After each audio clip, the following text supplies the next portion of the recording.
creative process can involve a lot of research, and by that I mean spending a lot of time sorting through images, collections, databases, and archives to process ideas about how history is still very much something contemporary. I consider myself definitely a Western artist, and thinking about my connection to, many of the paintings and sculptures in the collection that depicted cowboys and this sort of, the rugged individualism of the West, I actually wanted to challenge those notions.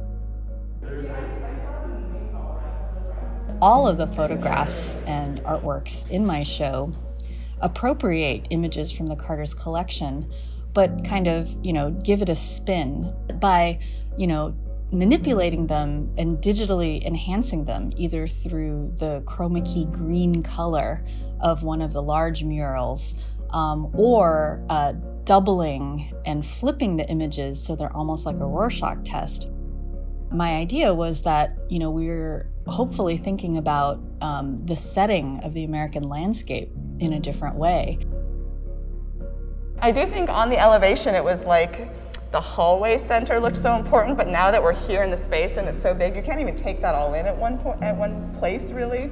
So yeah. I do think the picture on the vinyl to the photographs becomes a more important relationship. Okay, great. I agree, yeah. So although the works in the show are talking about, primarily 19th century historical artworks, I'm really trying to make a connection between, some of the contemporary issues we're grappling with today, whether that's about issues of control and power and patriarchy.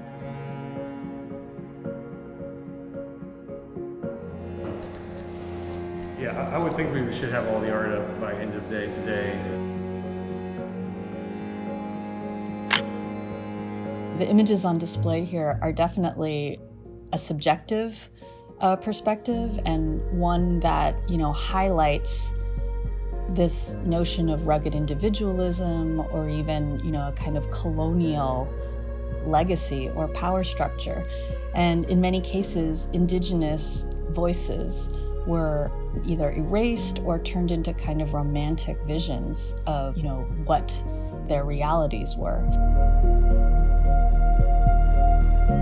What I hope viewers take away from it is, again, a kind of reframing, because if you think about the title Double Vision, it hints at both the notions of maybe different perspectives, different ways of looking at the same thing, as well as perhaps a kind of blurry or unfocused look.